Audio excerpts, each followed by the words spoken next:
Ne sois pas trop pressé dans la vie pour devenir riche. D'abord, le terme riche, pour moi, j'ai toujours trouvé que ce terme était, comment dirais-je, aléatoire ou une illusion, je ne sais pas. Parce que qu'est-ce qu'on entend être riche? C'est ça d'abord. Euh, à quel, à quel niveau on estime qu'on est riche? Et on peut être riche pour certains et pauvre pour d'autres. Vous voyez, même le plus grand milliardaire de ton pays, il est un pauvre par rapport au plus grand milliardaire d'un autre pays. Donc, qu'est-ce qu'on entend par riche et tout? Moi, j'aime pas trop ce terme-là. Je vois beaucoup de gens, oui, je vais être riche, je vais être riche, mais est-ce qu'ils savent même ce que c'est que la richesse? Non. Et en plus, est-ce que la richesse se limite à la grandeur de ton compte en banque ou est-ce que la richesse, c'est d'avoir autour de soi l'amour de sa famille, d'avoir une bonne santé, d'avoir quand même de quoi vivre? Qu'est-ce que tu entends par richesse? En fait, c'est ça. Mais le thème de mon propos aujourd'hui, c'est surtout ceux qui sont trop pressés. Déjà, je vais vous dire une chose, lorsque vous admirez des gens que vous estimez entre guillemets riches, demandez-vous s'ils sont vraiment riches. Moi, j'ai connu un oncle qui vraiment, à l'époque, j'étais un peu plus jeune, j'étais déjà mariée, oui, c'est vrai, j'avais déjà des enfants, les premiers enfants, et un jour, sa fille m'a raconté que le courant s'était coupé dans leur maison. C'est vraiment trop comique, quoi. Ils ont une très très belle maison, très belle villa avec des gardiens et tout. Et le courant s'était coupé. Et la femme donc leur maman était partie en voyage pour acheter des marchandises. Donc le monsieur était seul à la maison avec les enfants.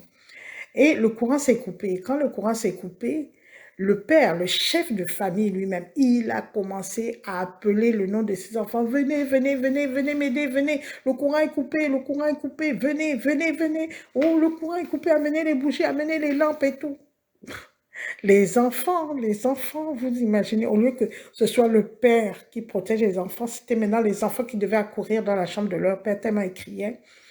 Et ils sont venus avec des bougies, des lampes et tout, et c'est là où le père s'est apaisé. Après, les enfants ont demandé, mais papa, pourquoi tu cries comme ça dans le noir? Même nous-mêmes, les enfants n'avaient pas peur. On sait que c'est coupé. Bon, il y a tout le temps des coupures de courant, donc il n'y a pas de problème. Ça va durer peut-être 30 minutes et puis après, ça revient. Ah non, non, non, je n'avais pas peur. J'ai dit ça comme ça et tout. C'est pour vous dire que quand j'ai analysé cette situation, je me suis dit que cet homme-là, certainement que dès que les lumières sont éteintes, il voit tous les fantômes de ceux qu'il a maltraités, ceux qu'il a tués, à qui il a fait mal, etc. Et ça, c'est une réalité parce que euh, lorsque tu fais mal à quelqu'un, l'âme de cette personne, elle ne te laisse pas tranquille tant que tu n'as pas remboursé ce mal-là. Ça, c'est une partie des gens riches entre guillemets, soit dit en passant. Donc, ce sont des gens qui ont acquis leur richesse en faisant vraiment des crimes, des mauvaises choses, la sorcellerie, etc. Et ce sont des gens qui n'ont pas la paix. Ils n'ont pas la paix, c'est ce que je vous dis, ils n'ont pas la paix.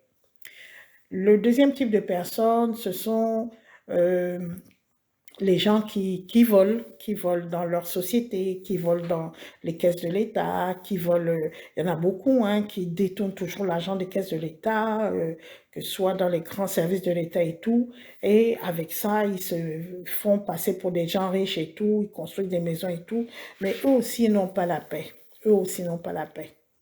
Et il y a une autre catégorie des gens qui font subissent, je veux dire, subissent des situations très, très lamentables, comme le cas, par exemple, de jeunes filles qui vont épouser des hommes soi-disant riches, mais elles ne vous disent pas ce qu'elles subissent dans leur maison comme humiliation, comme torture, comme, je sais pas moi, des situations dégradantes et tout. Ils vous disent pas tout. Ils vont seulement vous dire, oui, je vais aux États-Unis, je voyage, j'ai de l'argent, j'ai ça. Mais elles vous disent pas le fond des choses, de ce qui se passe dans leur maison, tout ce qu'elles subissent. Et vous allez remarquer que ce genre de personnes-là, elles sont méchantes. Ça dit que tous ceux qui ont utilisé les mauvaises méthodes pour avoir, entre guillemets, la richesse, ce sont des personnes qui sont mauvaises, qui sont méchantes, qui sont vraiment... C'est là où vous voyez que l'origine de leur argent n'est pas saine. Voilà. Et ce sont des gens qui, la nuit, parce que Dieu a quand même mis en nous une conscience, la conscience du bien et du mal, la nuit, ces gens-là ne dorment pas. Au pire, ils envient ton sommeil, parce que toi, tu n'es pas rentré dans ces choses-là. Hein. Tu es peut-être moins aisé qu'eux, mais ils envient ton sommeil, ils envient ta quiétude, ils envient la paix qu'il y a dans ta maison. Parce que dans leur maison, il n'y a pas de paix, il y a plein de mauvaises choses, etc. Bon, je passe les détails. L'autre chose que je voudrais dire aussi, c'est que le diable, en fait, l'ennemi, quand je dis diable, je parle de tout ce qu'on va chercher chez les sorciers, les féticheurs, dans des loges, dans des sectes ou dans des pratiques bizarres, des pactes avec le diable, des je ne sais quoi, où on va te dire que si tu fais ça, en 2 minutes, tu es riche et tout. C'est vrai et c'est faux. Parce que le diable n'est pas créateur. Le diable n'a jamais créé quoi que ce soit. En comparaison avec Dieu qui, lui, est créateur. Regardez bien un sorcier, il va faire sa sorcellerie avec des éléments qui ont été créés par Dieu. Il fait ses mélanges et tout, il prend l'eau, c'est Dieu qui a créé l'eau, il prend le sable, c'est Dieu qui a créé le sable, il prend des plantes, c'est Dieu qui a créé les plantes, il prend peut-être les crânes de je ne sais quel animal ou de la panthère ou quoi, c'est Dieu qui a créé les animaux, etc. Ou il va prendre le crâne d'un être humain, c'est Dieu qui a créé les êtres humains. Donc, le diable ne fait que prendre la création de Dieu, il fait sa petite cuisine là et il te donne une illusion, voilà, une illusion de ce que tu attends. Parce que tu attends quoi? Tu attends le bonheur, il te donne l'illusion du bonheur, tout simplement. Il te donne cette illusion-là, que si tu viens vers moi, tu seras heureux. En contrepartie, il va tirer de toi tellement de choses que, au pire, tu vas regretter, mais qu'est-ce qui m'a dit de rentrer dans cette histoire-là? Vas-y doucement dans la vie. Hein. Tu n'as pas besoin d'être multimilliardaire. Moi, je dis aux gens, soyez minimalistes. Minimaliste, c'est dans tout. C'est pas seulement dans ta maison où tu mets bon, les meubles essentiels, parce qu'il y a des gens dans leur maison, ils ont tout un tas de bric-à-brac. Moi, j'étais comme ça avant. Tout un tas de bric-à-brac qu'on accumule, on va dans un magasin, on prend, on prend, on prend, on prend. Après, on se demande, mais qu'est-ce qu'on fait avec tout ça? N'en parlons pas des vêtements. Hein. Mais quand je parle de minimalisme, c'est dans tout dans ta vie, que ce soit à l'intérieur de ta maison et que ce soit aussi dans ton argent. Tu n'as pas besoin d'avoir un salaire de 10 milliards par mois. Il y a des gens qui ont un salaire de 100 000 francs par mois qui sont beaucoup plus heureux que ceux qui ont un salaire de 10 milliards par mois. Je ne sais pas si vous comprenez. Parce que la notion de bonheur ne se jauge pas par rapport à la grandeur de ton compte en banque. Il faudrait bien savoir ça. Je ne veux pas dire par là que les gens riches sont malheureux et que les gens pauvres sont heureux. Non. Je veux dire par là que si tu as de quoi vivre, si tu as de quoi donner à manger à ta famille, tu as de quoi payer ton loyer, tu as de quoi avoir quelques petits loisirs, parce qu'il ne faut pas oublier les loisirs aussi, c'est important. Si tu as envie de voyager, tu peux voyager, mais quand tu voyages, tu n'es pas obligé de voyager et de t'installer dans un palace. Tu peux voyager, t'installer dans un petit hôtel ou un Airbnb. Tu voyages, voilà, tu n'es pas obligé quand tu voyages de manger dans des assiettes en porcelaine. Voilà, c'est cette notion-là que j'essaie de vous faire comprendre que soyez minimaliste dans tout ce que vous faites, dans tout ce que vous possédez. Vous avez le strict minimum et vous avez en plus la conscience tranquille. Ça, c'est quelque chose qui n'a pas de prix. Vous avez la santé, vous avez une famille qui vous aime, vous êtes bien d'être ensemble dans une maison simple, pas besoin d'habiter dans un château. Qui plus est, le château est tellement grand que des fois, il y a des membres de la famille qui ne se voient même pas. Mais vous êtes dans une petite maison, vous voyez tous les jours, vous riez ensemble, vous bavardez ensemble. Ça, pour moi, c'est la vraie richesse. Et je n'en demande pas plus. J'ai de quoi manger, j'ai de quoi donner à manger à ma famille, j'ai de quoi faire mes petits voyages, parce que j'aime quand même les petits voyages. Ceux qui n'ont pas les moyens d'aller à l'étranger, il y a les petits voyages à l'intérieur du pays, on peut visiter d'autres villes et tout. L'essentiel, c'est qu'on soit entouré des gens qu'on aime. C'est ça qui est le plus beau, le plus grand bonheur qu'un être humain puisse avoir. Être entouré des gens qu'il aime et aussi avoir la santé. Quand tu as la santé, tu as des enfants qui ont la santé, pourquoi tu vas chercher midi à 14 heures aller baptiser avec le diable, avec ceci, avec cela? Moi, je pense que c'est très, très inutile. Le diable ne va te donner que l'illusion du bonheur. Il va jamais te donner le bonheur. En même temps qu'il te donne l'illusion du bonheur, il va t'enlever même le plus petit gramme de bonheur qui puisse exister sur Terre. C'est-à-dire, il va te donner l'illusion du bonheur pendant 1 an, 2 ans, 3 ans, 4 ans, maximum 5 ans.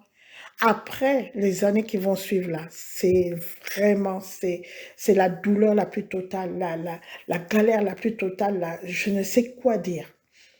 J'avais raconté dans un autre YouTube l'histoire de, j'ai une amie qui faisait le ménage dans la maison d'un monsieur qui est veuf, qui est veuf. Il faut faire attention des fois aux veufs, hein. Je ne dis pas que c'est tous les veufs, mais on pourrait se demander pourquoi sa femme est morte, hein. Bon, soit dit en passant, bon, je ne dis pas que c'est tous les veufs, mais quand même, faut pas... Il est veuf, ça y est, je vais l'épouser. Tu ne sais même pas pourquoi sa femme est morte. Il faut se poser des questions aussi. Donc, il est veuf et les enfants sont étudiants à l'étranger, donc il a déjà des grands-enfants et tout. Et elle faisait les ménages là-bas. Un homme, une belle maison, il est beau, elle fait le ménage, il y a la cuisinière, elle fait le ménage, il y a le chauffeur, il y a le gardien, il y a le jardinier. Vous voyez le genre de maison où il y a tous les domestiques possibles et il vit seul dans cette maison-là. Alors, justement, mon amie, quand elle est venue me dire ça, moi aussi, c'était à l'époque. Je disais, ah, mais c'est bien, et comment il est et tout. Bon, il est veuf. Je commençais à avoir des idées que, ouais, tu peux peut-être, on sait jamais, devenir son épouse et tout et tout. C'était à l'époque, hein, j'étais un peu, un peu la tête, voilà. Et un jour, elle m'a appelé au téléphone, elle m'a dit, ah, il y a Nadine, vraiment, je vais t'expliquer quelque chose, c'est grave, c'est grave, c'est grave. Je dis, mais il y a quoi? Donc, je vais la voir et tout. Elle me dit, mais tu sais pas ce que j'ai vu dans la maison de mon patron. Je dis, qu'est-ce qui s'est passé? Elle me dit, non, le patron, il était en train de s'habiller. Et donc, la porte était un peu entrebâillée, elle faisait son ménage. Et le monsieur, je crois qu'il était sorti de la douche et il allait mettre son tricot de corps. Mais elle est passée au moment où il était, bon, il avait déjà mis le bas, il restait le tricot de corps. Elle me dit, Nadine, tout son dos n'était qu'une plaie. Vraiment, elle n'avait jamais vu ça de sa vie. Une plaie, une plaie. Il a mis le tricot de corps sur la plaie. Elle dit qu'elle n'avait jamais vu ça de sa vie. Et après, il a mis la chemise et le costume. Elle est vite, elle s'est vite éclipsée. Après, elle a fait son travail et tout. Après, elle est partie. Elle m'a dit, je ne retourne plus jamais dans ce lieu du travail. Je dis, mais il t'a pas payé? Elle dit, non, je préfère, je ne veux même pas prendre l'argent de cet homme-là parce que tout son corps n'était qu'une plaie. Mais quand il est habillé, on ne peut pas savoir tellement il est toujours bien habillé, bien parfumé et tout. Mais le dos, ce n'était qu'une plaie. C'était affreux. Il y a aussi un autre, là c'est un ami qui m'a raconté qu'un jour ils étaient avec d'autres amis dans un bar en train de bavarder et tout. Vraiment, il était avec des amis, genre les gens qui ont des grandes entreprises et tout, toujours en costume, bien, les chaussures nickel, chrome, vraiment bien sapés, hein, vraiment des gens qu'on envie. On dit, ah, moi si je pouvais être comme lui, avec des belles voitures et tout et tout. Et donc, le coin où ils étaient, c'était genre les maquis comme ça, vous voyez, les coins externes où on mange des brochettes et tout et tout. Et il y a un petit margouillat, vous voyez, les petits margouillats qui restent des fois dans les maisons, on les appelle des geckos. Ils sont un peu clairs comme ça. Donc, il y a un petit margouillat qui est rentré dans le pantalon de son ami. Et donc, l'ami, il a sursauté, il a levé le, la jambe, enfin, le truc de son pantalon, il a baissé la chaussette rapidement, quoi, pour faire sortir le bagouilla. Et mon ami me dit que le gars avait une plaie béante, purulente, c'est-à-dire sointante. Il y avait du pu, mais c'était béant comme ça. Et il lui a dit, mais qu'est-ce que tu as eu au pied, tout ça là? L'autre lui dit, non, c'est une plaie là qui me dérange beaucoup et tout.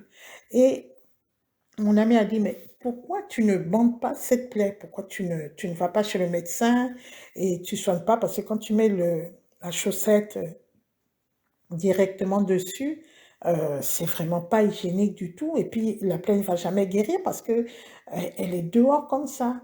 Il dit, non, bon, je vais aller chez le médecin après et tout. Il dit, ça fait combien de temps que tu as cette plaie-là? Il dit, 3 mois. Mon ami a dit, mais 3 mois que tu as une plaie comme ça dans le pied? Oh, c'est rien, mon gars, c'est rien, c'est rien. Non, laisse, il a remis sa chaussette, il a baissé son pantalon, le pied de son pantalon, et puis ils ont continué la conversation. Mais vraiment, mon ami, quand il m'a raconté ça, il était hyper choqué, quoi. Parce que c'est quelqu'un qui est vraiment, ce monsieur-là, c'est quelqu'un qui est toujours bien habillé, dans des belles voitures. C'est le genre de personne, en plus, il est beau, et il a une belle femme aussi.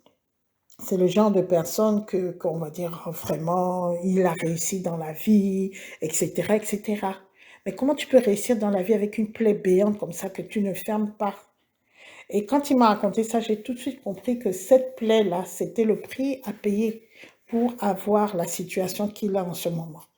Parce qu'il y a des gens qui payent ça par une partie de leur corps. C'est ça le problème. Ils ont vendu une partie de leur corps et ils ont une bonne situation. Mais est-ce que ça, c'est le bonheur? Est-ce que ça, c'est le bonheur? Et même la femme de ce monsieur qui voit cette plaie tous les jours, est-ce qu'elle est vraiment dans le bonheur? Parce que la femme, elle est super belle, hein?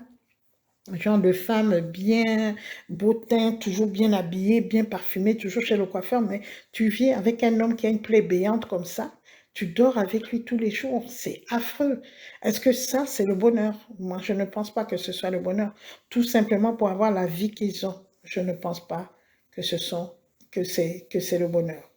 Donc, ceci pour vous dire que dans la vie, c'est pas la peine de courir après la richesse, entre guillemets. Comme je vous dis, la vraie richesse, c'est d'être heureux. Être heureux, c'est quoi? Être entouré des gens qu'on aime, avoir la santé, que les gens qui sont autour de toi, ils ont la santé, même si ils ont quelques maladies, c'est vrai, ça peut arriver, mais malgré ça, on s'aime. C'est ça le plus important, quoi. Malgré ça, on s'aime. Parce que moi, je connais des gens qui ont des enfants, qui sont trisomiques, etc., qui sont autistes, qui sont quoi, mais il y a tellement d'amour dans leur famille qu'on pourrait les envier, quoi, sincèrement. Ils sont très heureux, ils vivent comme ça. Quand il faut aller chez le médecin, ils vont chez le médecin, mais malgré ça, ils s'aiment, ils sont heureux, ils ont une vie simple. Vous allez vous rendre compte que les gens les plus heureux, leur vie est simple. Pas besoin d'avoir un parc automobile de 10 voitures. Mais je me demande même, les gens là, est-ce qu'ils sont normaux? Qu'est-ce qu'on fait avec 10 voitures? Qu'est-ce qu'on fait avec 10 voitures? On ne peut pas rouler 10 voitures en même temps. Moi, j'ai une voiture, c'est bon, ça va. À la rigueur, une deuxième voiture. Comme ça, si l'une tombe en panne, je rapplique sur l'autre. Mais on fait quoi avec 10 voitures dans son parc automobile? Et quand on voit les gens, ouais, regardez, j'ai 10 voitures. Mais attendez, qu'est-ce qu'on fait avec ça? C'est de la gabégie, ça. Vous voyez? Le vrai bonheur, il est simple. Il est tellement simple, il est tellement minimaliste, il est tellement... je sais pas quoi. Il y a pas besoin de se prendre la tête pour être heureux. Et ça, pour moi, ce type de bonheur-là, dans la simplicité, dans l'amour des gens, de notre famille, dans l'entente, dans le rire, on rit ensemble. Il y a des familles où on ne rit jamais. Je dis bien jamais, jamais. Vous allez rentrer dans leur maison, vous allez voir que papa est d'un côté, maman est de l'autre, les enfants sont de l'autre. On se parle à peine, même le bonjour le matin, c'est même pas possible. Vraiment, il y a des familles et vous voyez tout ça dans une maison super luxueuse, vraiment, il y a tout, tout, tout, mais on ne se parle pas. Moi, je ne sais pas si je peux vivre dans une maison où je ne parle pas avec les gens qui vivent avec moi, quoi. Moi, je deviendrais folle. Vous voyez. Le vrai bonheur, c'est ça, être content de se voir, on s'appelle au téléphone, oh c'est marrant, on rit un peu, oh ça va, tout ça là, oh j'ai un buzz et tout. Voilà, c'est ça le vrai bonheur. Et puis de temps en temps, pouvoir sortir ensemble, même aller, même si on n'a pas les moyens, parce que tout le monde n'a pas les moyens, vous allez à la plage, vous allez faire une marche en forêt, vous allez vous balader, vous allez, je sais pas moi, le plaisir d'être ensemble. C'est ça, c'est pour moi, c'est ça le véritable bonheur. Voilà, je pense que j'ai été claire et je vous dis au revoir et que Dieu vous bénisse.